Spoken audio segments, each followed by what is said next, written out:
One of the most remarkable aspects of the human brain is its ability to recognize patterns and describe them. Among the hardest patterns we've tried to understand is the concept of turbulent flow in fluid dynamics. The German physicist Werner Heisenberg said, "When I meet God, I am going to ask him two questions. Why relativity and why turbulence?" I really believe he will have an answer for the first.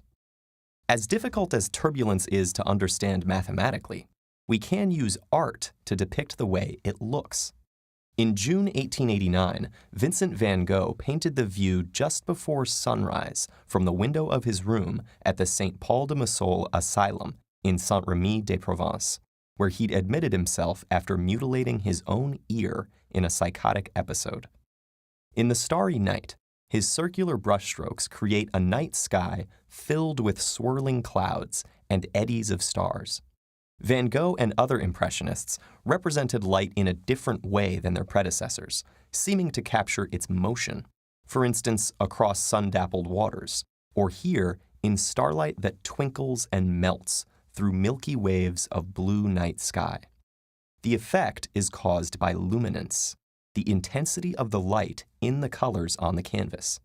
The more primitive part of our visual cortex, which sees light contrast and motion but not color, will blend two differently colored areas together if they have the same luminance. But our brain's primate subdivision will see the contrasting colors without blending. With these two interpretations happening at once, the light in many Impressionist works seems to pulse, flicker, and radiate oddly. That's how this and other Impressionist works use quickly executed prominent brushstrokes to capture something strikingly real about how light moves.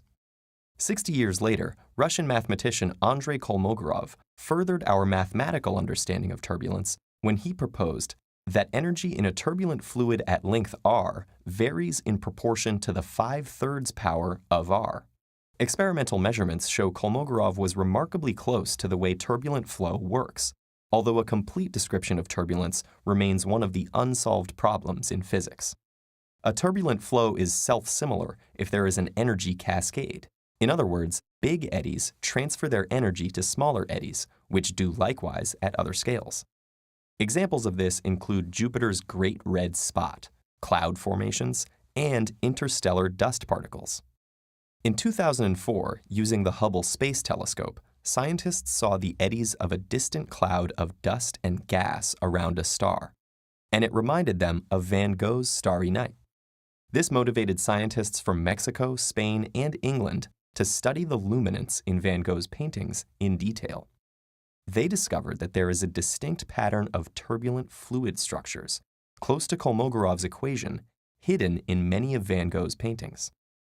The researchers digitized the paintings and measured how brightness varies between any two pixels.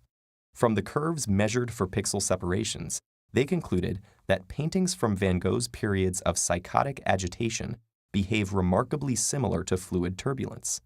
His self-portrait with a pipe, from a calmer period in Van Gogh's life, showed no sign of this correspondence. And neither did other artists' work that seemed equally turbulent at first glance, like Munch's The Scream. While it's too easy to say Van Gogh's turbulent genius enabled him to depict turbulence, it's also far too difficult to accurately express the rousing beauty of the fact that in a period of intense suffering, Van Gogh was somehow able to perceive and represent one of the most supremely difficult concepts nature has ever brought before mankind, and to unite his unique mind's eye with the deepest mysteries of movement, fluid, and light.